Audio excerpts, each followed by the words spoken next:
2014 সালে প্রতিষ্ঠা হয়েছিল বৈদিক ব্রাহ্মণ সমাজ। শনিবার তার 11তম প্রতিষ্ঠা বার্ষিকী। এই সংস্থার প্রতিষ্ঠা বার্ষিকী সামনে রেখে সারা রাজ্যব্যাপী বিভিন্ন কর্মসূচি হাতে নিয়েছে সংস্থার কর্মকর্তারা।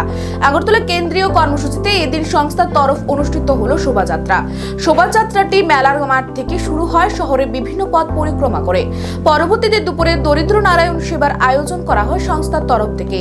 এই দিনের এই কর্মসূচি নিয়ে সংস্থার তরফ থেকে জানানো হয়েছে, বৈদিক ব্রাহ্মণ সমাজের সামাজিক কর্মসূচি আগামী দিনেও জারি থাকবে।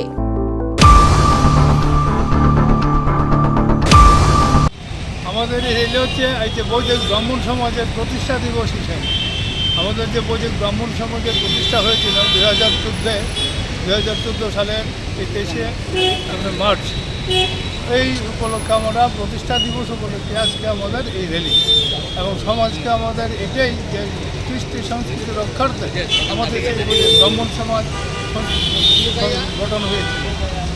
এই বৈদিক ব্রাহ্মণ সমাজের মাধ্যমে সমাজকে সুস্থ রাখতে গেলে সবার ব্রাহ্মণদের ব্রাহ্মণত্ব অর্জন করতে হবে এবং ব্রাহ্মণই সমাজকে পথ দেখাতে পারে।